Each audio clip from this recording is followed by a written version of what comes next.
grupo de teatro Reminiscências, trazendo este belo trabalho inspirado nos textos de Mário Quintana, que é um poeta gaúcho que foi sequer citado na Academia Brasileira de Letras em toda a sua história, e quando quiseram citá-lo, ele disse que não fazia questão dessas coisas. Tá?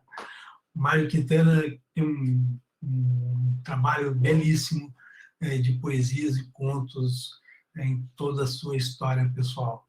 Então, eu queria convidar de novo, então, a Márcia Anne, e queria convidar a professora Sandra, né, para ligarem as suas câmeras e a gente poder fazer aqui uma devolutiva, né, sobre esse diálogo que foi apresentado aqui, tanto no que se refere ao que é necessário para uma educação pública de qualidade aqui no estado de Santa Catarina, né, quanto o que é necessário ou importante a gente levar em consideração para a valorização dos profissionais de educação, né, em torno desta qualidade de educação de Santa Catarina. É importante trazer, eu acho que também o grupo de teatro trouxe coisas tão interessantes, né, tão empolgantes em relação ao Quintana, eu acho que foi muito legal trazer isso neste intervalo, né. Quintana fala no poema do tempo do agora, que essa criança pensa, né, que esse sujeito pensa no tempo do agora, e fala também da idade do coração, né, que expressões bonitas que ele traz, né, no poema dele, para a gente pensar um pouco tanto a qualidade da educação, olhando este educando, né, que tem esse tempo do agora e essa pandemia que está no tempo do agora, né, as dificuldades do tempo do agora, os desafios do tempo do agora, e esta idade que não é uma idade cronológica, né, mas que é a idade do coração que a gente reconhece, né, neste momento. Então, queria um pouco dialogar com vocês aqui, ver se a Sandra está aqui, pode entrar também, e vou checar aqui se tem algumas indagações ali no chat, mas queria ouvir um pouco, então, talvez, né, se a Anne pudesse comentar com a gente aqui, né, um pouco, Anne, da tua fala, como é que você pode trazer, a partir da tua experiência, né, da tua vivência, como é que o educando pensa o tempo do agora para a gente pensar uma educação de qualidade? Tu que trouxe várias expressões deste educando, né? Que muitas vezes vocês têm que ir na casa, muitas vezes vocês têm que checar. Como é que você poderia nos trazer essa perspectiva do tempo do agora? Então, quando a gente estabelece, né, quando a gente permite esse diálogo, o que é possível perceber os encaminhamentos, né, desses estudantes que estão frequentando a escola, né, por meio desse diálogo mais presencial, né, que as propostas, o fazer pedagógico permite que a gente se aproxime deles, né, está muito vinculado, especialmente no meu caso, que tenho essa relação com o ensino médio, né, como eu manifestei nos últimos momentos, eu venho trabalhando de maneira mais particular com turmas do ensino médio, a gente observa um entendimento muito pautado nessa desesperança, né? Nessa juventude muito desesperançosa, no sentido não de conseguir articular um pensamento de desesperança, mas de não conseguir pensar de maneira esperançosa aquilo que pode alcançar, da forma que vai caminhar, né, na sua juventude. Então, a gente vê perspectivas de vida muito limitadas, num entendimento, né, de que a minha vida está circundada pelos elementos restritivos que envolvem o meu núcleo familiar, né? Ontem mesmo estávamos numa aula de um dos projetos que fazem parte do EMIT, né? uma das turmas que eu atuo faz parte do ensino médio integral em tempo integral, que é um projeto que está finalizando agora esse ano, e aí o aluno dizia, eu não vou abrir o meu áudio, eu vou escrever pelo chat, porque tem muito barulho aqui na minha casa, né? As pessoas estão circulando por aqui, né? Então, já manifesta o fato, né, de ter uma dificuldade de conseguir um ambiente para estar estudando. Então, esses elementos da juventude, da possibilidade, né, de estar estarem agrupados, né? Isso é uma questão que a gente observa muito. Por vezes, o interesse do retorno à escola não associado à busca de outras formas de aprender, porque receber o conteúdo por meio de uma postagem ou de um material impresso gera mais dúvidas, mas muito atrelado, a decisão do retorno muito atrelada à necessidade de estar coletivamente, né? de estar com outros sujeitos na escola, de se aproximar, mesmo que com restrições, né? De distanciamento, com os protocolos, que dentro da escola, essa é uma outra discussão, né? A gente não vai entrar nesse aspecto, mas é muito complexo você conduzir esses protocolos, né? Na letra, eles funcionam muito bem, mas dentro da dinâmica escolar, eles são difíceis de serem praticados, né? Na sua inteireza, mas uma manifestação sempre muito voltada, né? Para a necessidade de estar em grupo, para a necessidade de estar no diálogo, né, com outros estudantes que vão fazer um comentário, que vão fazer uma observação, que vão conversar sobre, né, as músicas do momento, que vão rir à toa, né? Então, acho que ficou muito evidente a força da escola como um espaço também de sociabilidades, né? Que é aquilo que a gente já sabia, mas que ficou fortemente evidenciado, né? Essa inserção da escola como um espaço social, né? Como parte de um entendimento mais amplo da sociedade.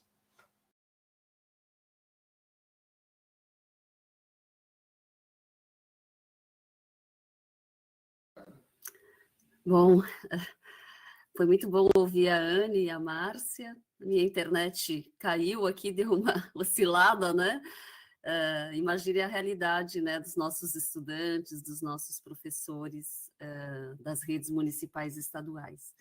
Mas foi muito bom ouvir a Anne e a Márcia. Eu acho que a fala de ambas convergiram em vários pontos, né? Em primeiro lugar, o fato de ambas terem trazido a sua experiência na educação básica, né, essa condição objetiva de trabalho, né, quando a Anne diz, olha, eu dei aula até agora e vim correndo aqui para participar dessa atividade, né, portanto, a intensificação do trabalho cada vez maior, né, Anne, a redução do nosso trabalho docente cada vez mais a sala de aula e perdendo, né, as suas dimensões mais amplas, e uma sala de aula também cada vez mais reduzida, né, porque vamos nos tornando monitores, né, repassadores de informações, vocês tocaram nisso, né, cada vez perdendo a autonomia do trabalho docente, então isso é muito complicado, né, e de fato a tentativa, né, de nos substituir por máquinas, né, como autômatos, né, que deixam de pensar, e se essa é a experiência dos estudantes na escola,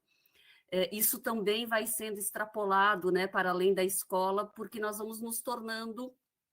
Não é possível tornar o ser humano máquina, mas este é um projeto de nos aproximar, né, dessa maquinaria, dessa ausência de sentimentos, né, dessa formação mais ampla que vocês tocaram. Então, eu queria ressaltar isso, né, que a presença de vocês duas, a fala de vocês, né, ligando com as experiências, a Márcia também tocou isso, né, da sua experiência na educação básica, é muito importante e muito relevante. Uma outra questão que eu observei, que a fala de vocês convergiu muito, A Anne falou, né, no fundo ela perguntou ela refletiu qual é o lugar, qual é o papel da escola, né? No fundo foi isso que você nos mexia, e a Márcia fez a mesma questão pensando no professor, qual que é o lugar, qual que é o papel do professor, né, nesse espaço. E eu achei muito importante isso que Anne dizia, que a escola já enfrentava problemas profundos, estruturais, antes da pandemia, né? Que eram e questões essas que nós, professores, os sindicatos, os movimentos, já apontávamos há muito tempo, né? Lutamos para a superação desses enormes problemas há muito tempo e eles eram escondidos, né? Eles não são visibilizados, né? Pelo contrário, né? Culpabiliza-se o professor ou a própria escola sem identificar as relações que a escola tem com a sociedade mais ampla. Eu, nesse ponto, acho muito pertinente a Thaisa Romanelli, uma historiadora da educação, ela diz isso, né? Que a nossa escola no Brasil, né, ela faz essa reflexão até os anos 80 e ela vai dizer que a escola no Brasil não é ruim, é uma provocação. Ela diz que corresponde ao nosso projeto de país, né? Portanto, um país historicamente escravocrata, um país que não que apenas exporta produtos básicos, né? Ou fundamentalmente exporta produtos básicos. A educação corresponde à formação para um trabalho simples e muito mecânico, né? Então, a Anne diz isso, né? Se esses problemas já eram enormes antes e não visibilizados, no contexto de pandemia isso se agrava enormemente, porque sem as condições, né? Quer dizer, esse ensino remoto que se criou isso, né? Porque nem para chamar de ensino à distância é possível, porque o ensino à distância, como nos lembrava a professora Rose, diretora do SED em outro momento, para ser ensino à distância pressupõe condições, por exemplo, de equipamentos, né, de professores e estudantes. Então, cria-se uma nova nomenclatura para fugir das determinações legais e faz-se de qualquer jeito, aprofundando enormemente as desigualdades, né? Alguns com aulas remotas, outros eventualmente recebendo os materiais impressos, enfim, né? Então, um agravamento muito grande. E destaco, nesse sentido, que os recursos do Ministério da Educação continuam a ser cortados, né? Em escalas enormes. Foi um projeto que havia para compra, né, de equipamentos para os estudantes, nesse contexto também foi vetado, né? Então a gente não tem o menor compromisso, né, desse governo federal, de fato, com a qualidade da educação, e isso não é improviso, isso é um projeto, né? Então isso muito, muito complicado. A Márcia, ela também trouxe isso, eu achei muito pertinente, Márcia, quando você colocou, né, você disse assim, a gente deveria estranhar estar discutindo valorização dos professores. Isso foi tão... Sabe que a gente está tão habituado a discutir a importância da valorização que a gente não se dá conta, no fundo, do absurdo, né? Que é isso. Quer dizer, no fundo é isso mesmo, né? Que você nos ajuda a pensar que a importância que o país dá para a educação, e em particular para a escola, é a importância que ele vai dar também para o seu professor, né? Então, de fato, eu sou convicta disso, nós estamos diante de um projeto de educação, de um projeto de formação extremamente perversos, né? Que correspondem a uma determinada perspectiva de formação humana e que vocês trouxeram aqui, que precisa ser muito ampla, né, para além do ensino.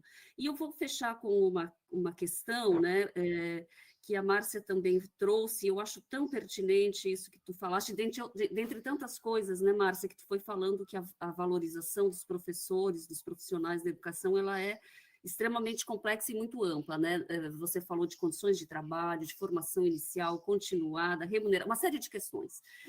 E você trouxe algo muito importante, que é isso que aparece hoje como uma grande coisa, que é o direito à educação. Como se fosse possível nós termos o direito à educação sem o direito ao ensino, como se um se desse separado do outro, né? E a gente passa a achar que o direito à educação é uma coisa muito legal, né? É muito bacana, segura um direito. Direito à aprendizagem, você direito à aprendizagem, perdão, direito à aprendizagem, obrigada, isso, direito à aprendizagem, né? Como se fosse sinônimo de direito, como se fosse possível termos direito à aprendizagem sem o direito ao ensino. E o ensino, ele é absolutamente essencial, porque a gente está falando de conteúdos e conhecimentos complexos que o cotidiano não dá conta de socializar, e por isso que nós temos um profissional e um espaço como a escola para tal, né? Então, a gente desvalorizar, desmerecer o ensino, é também desmerecer a aprendizagem, isso que está contido aí, né? Então, eu provocaria você, para a Márcia, eu perguntaria, né, por que mesmo desse ataque ao ensino, né, Márcia? Isso não é aleatório, né? Isso não é despreparo, isso não é confusão, isso é um projeto, né? Então, o porquê desse ataque ao ensino, e para a Anne eu também convidaria um pouco nesse sentido, né, Anne? O que significa, né? Que projeto é esse de fazer um ensino dessa forma? O ensino não, né? Porque a gente não pode chamar de ensino o que estamos fazendo no contexto de pandemia, né? Eu acho ensino, né? Mas o que significa essa forma, né, tão aligeirada, tão imediatista, como o ensino remoto, o ensino híbrido que agora se propõe, né? Obrigada mais uma vez pelas enormes contribuições de vocês. Imagina, posso começar aqui, Anne? Então, Sandra, acho que você nos provoca com uma questão bem importante. Na realidade, não é um ataque ao ensino somente, é um ataque à educação. E nós temos um projeto, sim, instituído, né? Tanto que, inclusive, no nosso grupo de pesquisa, amanhã pela manhã, nós receberemos o professor Álvaro Hipólito, da UFPEL, que vai falar um pouco sobre essa Agenda 2030, né? Que é uma agenda internacional, de organismos internacionais, que tem interesse, sim, né, que nós sejamos aqui trabalhadores operacionais, né, o Brasil. Então, acho que é por isso também que nos foi retirado o nosso passaporte da independência, que era o nosso pré-sal, né? Não é por um acaso que nós tínhamos um bilhete premiado, eu coloco dessa forma, para não chorar, eu brinco, né, com a situação, nós temos um bilhete premiado, que era o nosso pré-sal, e que esse bilhete premiado nós demos aos estrangeiros, né? Vou melhorar, aos estranhos, né? Nós demos um bilhete premiado aos estranhos, porque nós teríamos um grande investimento na educação neste país. E com isso, certamente, nós seríamos independentes, autônomos, mas há um interesse, não é por um acaso, né, gente, que nós tivemos aí um golpe, né, jurídico, parlamentar, midiático, né, no ano de 2016. Então, há um interesse, sim, né, por trás disso tudo. Há tempos atrás, eu fui numa banca na FURG, lá no Rio Grande, né, no estado do Rio Grande do Sul, e é desanimador quando a gente vai passando pelas plataformas todas, e parece um cenário, assim, fantasma. E aí você vê tanto investimento, né, e hoje, praticamente, o nosso petróleo vai para fora, para ser refinado, e volta, né, a preço de dólar, para nós pagarmos combustível, a gasolina, né, o gás, então há todo um interesse, né? Imagine quanto que ganha, porque nossas refinarias deixaram de existir, né, e hoje elas são refinadas em lugares nos nossos estrangeiros. Então, há um interesse, sim, sabe, Sandra, eu penso que não só o ensino, a educação, quem faz essa educação, né, quem faz são os professores, obviamente, os profissionais da educação de forma geral, né, pensando assim Então, há um ataque, porque há um interesse, e não é por um acaso que nós temos hoje resoluções normativos, né, a gente pode falar assim, os normativos legais em relação à formação de professores, como a 0219, que faz uma redução, né, dessa formação nos cursos de licenciatura. E quando eu falo uma redução, é como se fosse realmente uma padronização, uma normatização, em que conteúdos, né, artísticos, culturais e formação plena praticamente são destituídos, né? A resolução 02, ela virou siga o modelo, ou seja, forme da educação básica. E é muito redutor isso, né, gente? É muito redutor, é muito reduzido você ter uma formação tão empacotada, né? Temos até um documento da ANPED, em que o GT8 de formação de professores ajudou a construir, que vai falar que é uma resolução formatada, em que formata, né, E aí ela revoga uma resolução importantíssima que nós tínhamos, que era 02/2015, constituída num espaço democrático, com as associações, pesquisadores, professores, foi revogada, instituída zero. E uma coisa que nós tínhamos na 02/15, né, gente, que eu acho que vale a pena afirmar, era uma resolução que tinha um projeto para formação inicial, formação continuada e valorização dos profissionais da educação. 3 eixos centrais dentro da 02/15, que foi revogada em 2019, assim, no calar do fechamento do ano, praticamente. Então, foi assim, sem discussão, fizeram um arremedo de consulta, que não levaram em consideração, fizeram ouvidos moucos, né, para uma resolução e simplesmente para uma consulta que não foi dada a mínima importância. Então é isso, Sandra, eu penso que nós precisamos estar atento, né, como eu falei para vocês, essas terminologias, a gente já pode achar que é uma linguística pura, que não tem muita importância, mas tem sim. Quando a gente começa nos nossos documentos, direito à aprendizagem, como você falou, a gente menospreza, desvaloriza a aprendizagem, mas ao mesmo tempo nós estamos desvalorizando sim a nossa classe, né, dos profissionais da educação, e isso é muito perigoso, muito preocupante. Precisamos estar atentos, conversar sobre isso, debater sobre isso, nos esclarecer sobre essas questões nos espaços, né, coletivos, como eu defendi aqui. Penso que o cenário não é todo ruim, porque nós estamos também nesse momento, gente, né, ontem, inclusive, eu estive numa reunião, né, do meu sindicato, da PUFSC, entre uma aula e outra, né, e eu vi, assim, que eles estavam dizendo a quantidade de professores presentes virtualmente, que, às vezes, no espaço presencial não tinham tantos professores. Mas nós também temos visto uma grande, por exemplo, intensificação de associados na ABALF, na própria ANFOP, nas associações dos supervisores. Então, acho que a gente tem tido também uma preocupação maior diante desse cenário, os professores têm se engajado mais, e é por aí.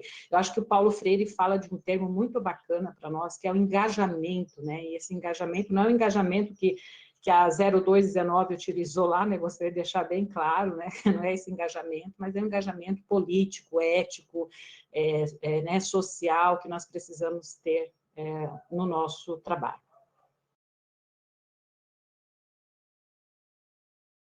Então, certamente, né, como já ficou muito evidente para nós, se trata de um projeto que vem sendo operacionalizado já há algum tempo e obviamente, esse não é o propósito, mas a gente, né, poderia estar lembrando aqui dos encaminhamentos, né, desse movimento que a gente entende como escola sem partido, né, que mesmo não tendo conseguido se colocar de maneira legal, de maneira simbólica, né, já está posto em muitas dimensões, né, educativas, tanto da educação superior quanto da educação básica, né, quantos profissionais já vêm se autocensurando, né, na forma de expressar determinadas reflexões, com temor, né, de que isso seja mobilizado contra ele, não apenas, ou muito menos numa perspectiva legal, mas especialmente num massacre midiático, né, que se faz, né, porque essa é a dinâmica mesmo, né, de expor publicamente, de dar, né, de mobilizar a figura do professor, né, como um ser que está se utilizando, né, das ferramentas que tem para conduzir, né, o tal doutrinamento. Então, são questões já que não são operadas apenas nesse tempo, né, no tempo pandêmico, mas que já há algum tempo, né, ameaçam a liberdade de cátedra e outros aspectos da educação. O que certamente o tempo pandêmico agrava no sentido de que ficamos expostos, né, às expressões nas redes, né, por meio dessas plataformas, né, e a possibilidade de ter as nossas imagens, os nossos diálogos, né, reproduzidos, descontextualizados, distorcidos, né. Então, com certeza, a gente tem aí muitos aspectos para pensar esse projeto, né? Mas eu acho que é interessante, né? Como uma historiadora do tempo presente, eu sempre procuro pensar o presente, né, na dimensão dessas temporalidades, né, dos estratos, né, que formam, né, o todo. E a gente entender que essas discussões, né, em torno do valorizar a aprendizagem e escamotear, né, a dimensão do ensino, ou seja, desassociar essa relação dialógica, né, que o Freire sempre mobiliza, né, e que é o grande articulador desse pensamento, né, dessa relação dialógica entre o ensino e a aprendizagem, a busca de dissociar esses dois aspectos, né, ela já está lá na BNCC, que permite no ensino médio 40, né, no ensino médio pelo menos 40%, né, da educação à distância.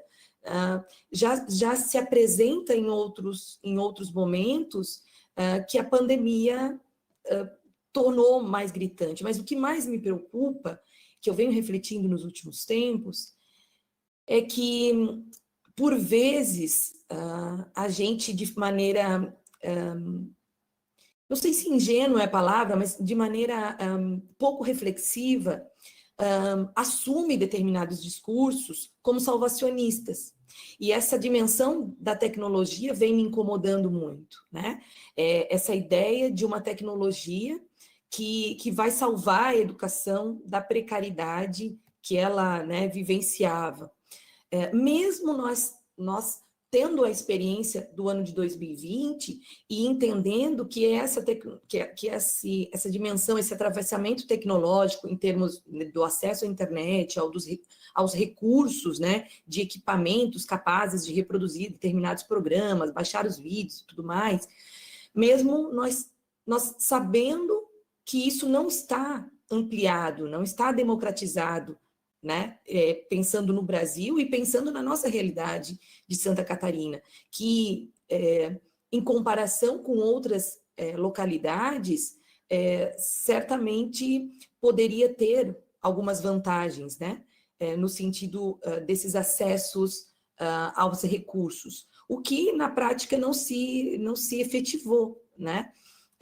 Muitas limitações a gente percebeu ao longo dos últimos meses, né, especialmente do ano de 2020.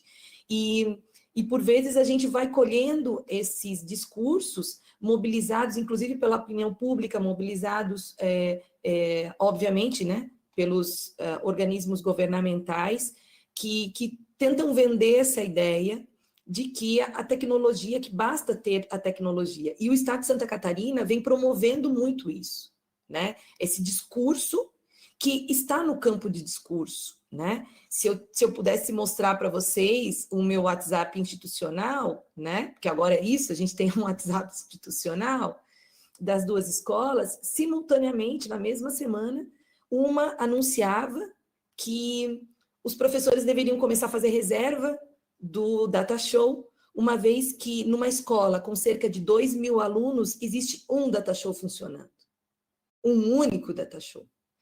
Na outra escola, o diretor posta imagens do problema, de um dos problemas tecnológicos, que era não ter extensão para ligar os data shows, os dois que existem na escola, nas salas de aula. Então, a gente tinha um problema, né, de um elemento tecnológico que faltava, que era a extensão para ligar o data show. E o diretor, então, colocava ali, olha, resolvi o problema, né, que estava impossibilitando o uso do data show, né? Então, é um discurso, está no campo do discurso, porque na prática isso não se efetiva, né? E já há muito tempo não se efetiva. Esse discurso também não é novo. A pandemia fortificou esse discurso, deu brecha para que ele adentrasse não apenas a percepção, né, de alguns professores, mas também, como eu disse, da opinião pública, que acolhe esses discursos de maneira muito conveniente também, né? não entendendo, ou não procurando, ou não querendo entender qual é a verdadeira dimensão do trabalho pedagógico, do fazer pedagógico, né? Que não se resume nem de longe ao acesso, né, a um recurso tecnológico. Se fosse assim, os estudantes que tiveram acesso a esses recursos em 2020 teriam ido muito bem, obrigado, nos seus desempenhos. E não foi o que nós testemunhamos.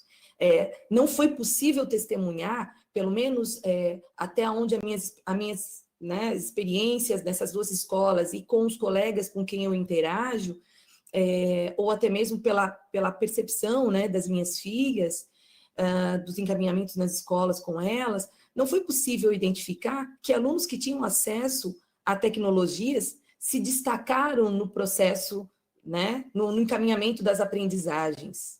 Isso não aconteceu de maneira volumosa, né, substancial, isso não aconteceu. Por quê?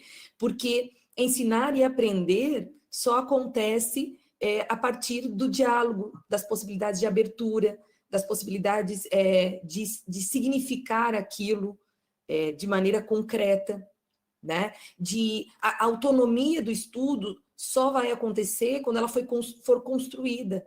E essa construção perpassa não só pelos encaminhamentos familiares, de cobrar que o aluno faça, mas também por a escola, pelos encaminhamentos pedagógicos de construir sujeitos autônomos, né? Então não se tratava apenas de ter um celular que baixasse o vídeo, que baixasse o Meet, né, ou um computador, ou ter um quarto para estudar, né? Os recursos, obviamente, financeiros e tal, geravam determinadas distinções, mas elas não foram predominantes para dizer que esses alunos que acessavam tiveram melhores qualidades no seu processo de aprendizagem. A gente não visualizou isso, né? Raras algumas exceções, né? Mas não ao ponto de a gente poder dizer assim, 2020 se resumiu em quem teve acesso à tecnologia se desempenhou melhor, e quem não teve, não. Nós nos surpreendemos com alunas que poderiam ter continuado caminhando, mesmo com todas aquelas dificuldades de 2020, porque eram alunos e alunas que pareciam ter um envolvimento mais próximo na dinâmica de estudos e que abandonaram a escola e que deixaram, né, de serem frequentes com as atividades, porque se perderam nas rotinas, né, porque não conseguiram estabelecer uma rotina, porque se perderam, porque foram cooptados pelo mundo do trabalho, no caso dos adolescentes, que ampliaram as suas jornadas de trabalho, ou que foram em busca de trabalho para contribuir, né, com seus contextos familiares, ou mesmo para suas demandas, né, pessoais, no sentido do mundo, né, do mundo juvenil, né, de fazer parte, né, desses grupos de juventudes. Então, esse discurso da tecnologia é uma falácia que, infelizmente, vai causar e vem causando muitos estragos na educação, só pensando a nossa realidade, né? Pensando o cenário que nos cerca, no caso da educação em Santa Catarina.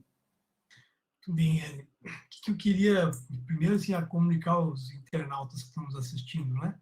Nós estávamos previstos que o deputado Pedro Kizai, né,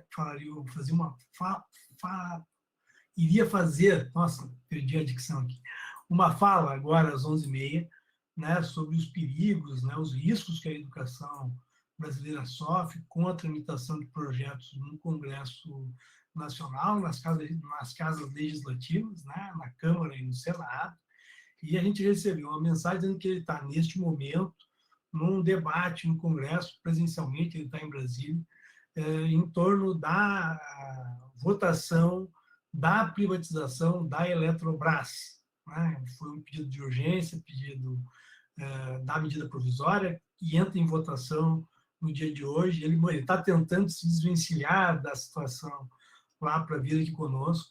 Então, nós estamos comunicando, então, aos internautas que estão nos acompanhando, que o deputado Pedro Kizai não está conosco neste momento, porque está neste processo lá. e a gente acabou pedindo aqui em off para a Márcia e para a Anne, para a gente continuar o nosso debate em tempo de ver se o Pedro conseguia chegar aqui, né? Então, eu estou justificando aqui a continuidade do debate iniciado às 10h20. E queria, enquanto feita a justificativa, né, o Pedro talvez não, ele está nesse debate lá, mas eu queria checar, a Márcia comentou conosco de que há, né, um trabalho sobre os impactos da pandemia, né, nos docentes, né, feito pela UniOeste. Eu queria checar com a Márcia se ela poderia nos apresentar alguns dados, alguns números sobre isso, né? Se o deputado Pedro entrar, nós temos aqui, então, até 12h20, né, o nosso tempo, a gente tem uns minutos. Se ele entrar, ele mesmo faz a justificativa dele, né, sobre a situação do trabalho que ele está desenvolvendo lá no Congresso, senão a gente convida ele para a tarde ele aparecer, fazer uma participação breve, né, na parte da tarde, justificando a situação dele no momento da manhã. Então, Márcia, queria te agradecer, então, por essa oportunidade de você também trazer esses dados para a gente aqui, sobre a pesquisa, né, que foi desenvolvida aí na UniOeste. Bem, eu gostaria de dizer também, assim, dialogando com a Anne, né, Anne, que eu, como professora na graduação, a situação não está diferente, assim, nós também temos muitos estudantes, ontem eu estava lendo, né, uns memoriais que eles fizeram do processo de ensino agora na pandemia, de quantos estudantes estão buscando trabalhar, ajudar na remuneração familiar, porque os pais perderam emprego, a questão da tecnologia, a internet que faz. Então, assim, realmente nós estamos juntas, né, nesse processo. Acho que o processo educativo está sofrendo isso, e concordo com você que não é a mesma coisa, não dá para defender esse sistema de ensino, porque há toda, né, uma questão nas tecnologias, mas a gente sabe que ela opera de uma forma muito discriminatória também em relação à própria de acesso, né, à classe social dos nossos estudantes. Sobre esses dados, né, que eu falei para vocês, da UniOeste, é uma pesquisa, né, que eu recebi um livro com uma pesquisa feita, quem me encaminhou foi a professora Ângela Portelinha, que é professora do programa, né, de pós-graduação da Universidade da UniOeste, uma universidade estadual, campus Francisco Beltrão, e ela é líder, né, do grupo de pesquisa Educação Superior, Formação e Trabalho Docente. Essa pesquisa, né, esses pesquisadores tiveram como objetivos analisar as implicações do ensino à distância via sistema remoto para o trabalho docente no contexto da pandemia da Covid-19. Essa pesquisa foi feita praticamente a partir de abril do ano passado, então eu até falei, Ângela, essa pesquisa de vocês é pioneira, né? Nós temos uma outra grande pesquisa feita pela professora Dalila Andrade, da Universidade Federal de Minas Gerais, e do Heleno, né, que é do CNTE, uma pesquisa imensa, feita no Brasil inteiro, mas eu até falo para a Ângela que essa pesquisa, mesmo sendo regional, né, porque se restringiu ao Paraná, mas que é uma pesquisa pioneira, assim, em relação a essa questão do trabalho do docente. E 4.200 profissionais da educação responderam esse questionário encaminhado pelo grupo de pesquisa da UniOeste. E nesse contexto, o trabalho realizado pelos docentes, eu acho que também é muito bacana, né, a gente evidenciar dados também dos docentes, tem sido admirável, sendo concretizado por meio de recursos pessoais, adquirindo equipamentos tecnológicos, melhoria da rede de internet, abertura de suas residências para o trabalho compartilhado nos espaços familiares. Um trabalho que tem sido realizado dentro da privacidade domiciliar, e esses dados aqui, lembro, né, se referem aos professores ainda quando estavam, em sua maioria, né, no trabalho remoto, mas hoje ainda estamos em grande parte, né, inclusive com municípios, fazendo greve em defesa à vida, né, porque realmente é uma preocupação muito grande desse retorno, sem a vacinação de todos os profissionais da educação. A preocupação é constante, né, gente, e eu acho que nós temos cientistas que precisam ser respeitados e ouvidos em nosso país. Resultando, né, esse trabalho remoto, resultando em uma intensificação do trabalho, em que já não se tem mais parâmetro estabelecido para as pausas adequadas, para as refeições e horário de descanso. Então, muitos dos docentes falam que já não tem mais horário do almoço, que já não tem mais à noite, que o WhatsApp, como disse a Anne, né, é um WhatsApp institucional, Recentemente, nós temos uma supervisora, inclusive, de ensino na rede municipal de ensino de Florianópolis, dizendo, olha, é à noite, é fim de semana, porque as famílias entram em contato para tirar dúvidas sobre as atividades encaminhadas. Então, você realmente, né, não tem mais esses horários necessários, até para pensar na questão da saúde do professor. É quase uma dedicação integral do tempo para atender a tantas solicitações de trabalho, para dar conta da vida privada, familiar, que não por acaso tem gerado também tanto adoecimento nos professores. Além desta intensificação do trabalho, as docentes precisam lidar, conviver com tantas mortes e adoecimentos causados pela Covid diariamente em nosso país. Desse cenário nacional, né, desse momento de luto, inclusive do silenciamento que fizemos, que eu achei muito importante no início dessa atividade, mas nós também temos muitas situações em que professores tendo, né, também nesse microespaço, familiares, pais com Covid, né, falecendo, então lidar com todo esse desgaste não tem sido fácil, tanto no âmbito macro nacional, quanto no âmbito microfamiliar.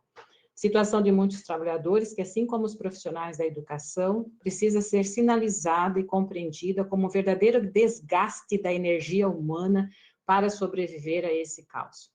Os docentes que foram convocados, né, para trabalhar de forma presencial também dizem lá nos dados que convivem com receio de se deslocar até as instituições educativas, quando necessitam de transporte público e com receio do contágio em seus espaços de trabalho.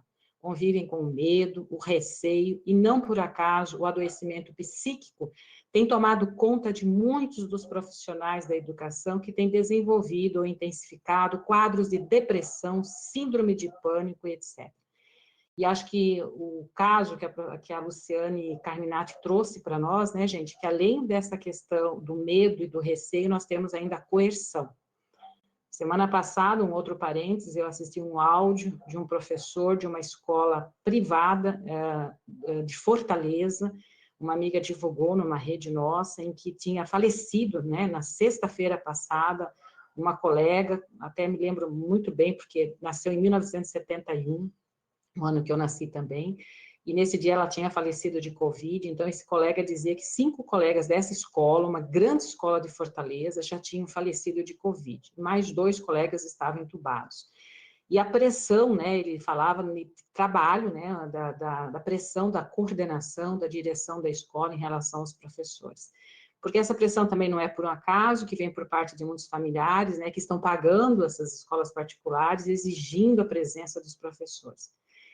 Então, voltando aqui aos dados, todas essas questões são ampliadas quanto aos docentes trabalharem em mais de uma escola. A Anne está falando em 2 escolas que ela trabalha, né? Como mostra os dados das pesquisadoras nesse livro, que está sendo finalizado, que necessitam dividir os recursos tecnológicos também, além disso, né, com outras pessoas das famílias que moram na mesma residência, também precisam se dedicar aos cuidados com a vida. Esses questionários, lá existem professores que têm que dividir, né, o seu único computador com os filhos que têm que ter aula, com o marido que está trabalhando remotamente, então, mostra um pouco esse cotidiano desse professor no contexto da pandemia. Um dos quadros, eles apresentam 2 quadros, né, nesse livro, que mostram os pontos positivos e negativos, apresentados por esses docentes, né, durante esse trabalho remoto em que esses professores estavam. O trabalho da pandemia revela-se cheio de desafios e dilemas diante desse cenário.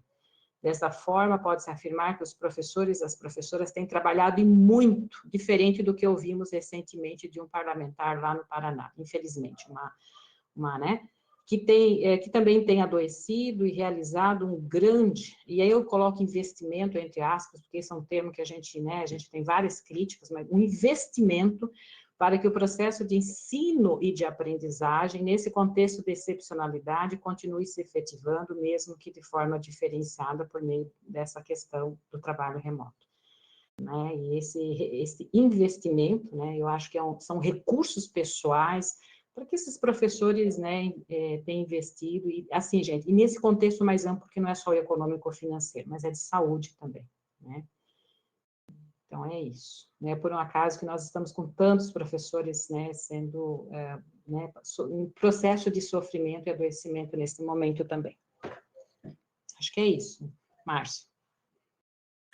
Bom, professora Márcia, professora Anne, eu queria muito agradecer. Eu vou ler aqui alguns comentários que foram postos no Facebook já, né? Há algum tempo eu estava olhando aqui, perdão, no YouTube, né? Onde nós estamos passando aqui o nosso... Tanta rede social que a gente tem que utilizar por conta do trabalho, que a gente já nem sabe mais qual que está ativo. Então, deixa eu buscar uma aqui.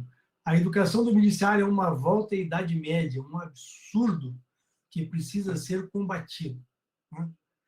Debater sobre o assunto é fundamental e entender o que está desconhecido nisso. A Sandra, que está conosco aqui também, né? Ela também postou aqui no YouTube antes de entrar. Né? O objetivo é a doutrinação doméstica, isolar as crianças e jovens da vida social mais ampla. Na Idade Média, antes da universalização da escola, a educação da elite se dava com os preceptores. Né? Andando um pouco mais aqui, o projeto deste governo é acabar com a escola pública, sucateando a educação, seus ambientes e os profissionais da educação. Né? Minimamente entender que esses retrocessos e os elementos que o compõem, podemos abrir um debate consciente com a comunidade escolar. Gratidão. Diz aqui a Andréia.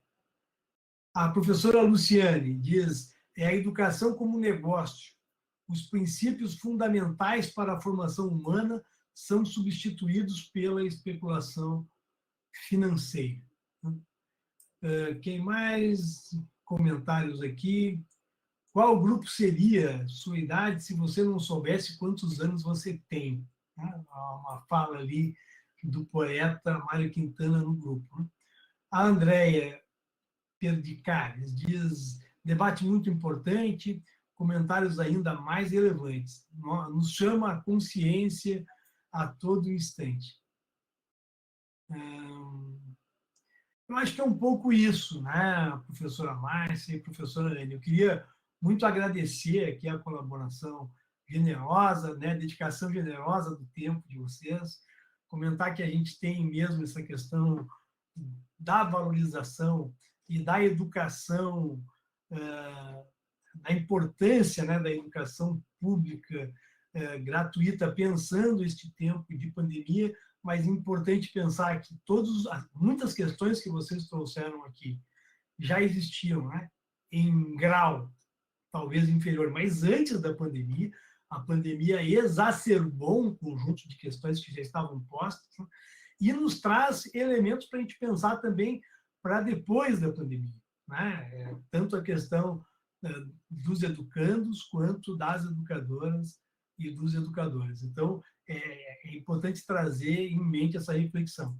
E lembrar a todos e todas que nós vamos continuar à tarde, né, o nosso seminário, às 15 horas, um debate sobre o tema da importância do Paulo Freire, né, na educação, nos tempos de hoje, né, para o Brasil e para o mundo, nos tempos de hoje, da pandemia. Conosco vai estar a professora Isabela Caminho, né, e logo depois da professora Isabela Caminho, nós vamos ter um debate sobre a CONAP, a Conferência Nacional de Educação Popular, com a Ingrid Fiorentin, né, que também é educadora, e vai estar conosco para falar sobre como é que está a organização da CONAP 2000, a organização pré da CONAP 2021, a CONAP ocorre em 2022, né, a Conferência Nacional Popular de Educação. Então, queria muito agradecer a todas e todos por estar conosco aqui nessa manhã, e vou pedir para o William, então, para a gente colocar um vídeo de encerramento. Dizer também que nós vamos estar em contato com o deputado Pedro Kizai, e ele, na parte da tarde, ver se ele consegue passar durante a nossa atividade para dar um breve relato sobre como é que foi esta parte da manhã, justificar a sua atuação e preparar a sua fala aí para o próximo seminário. Então, pessoas queridas, gratidão, muito gratidão pela participação de vocês aqui conosco. Até breve.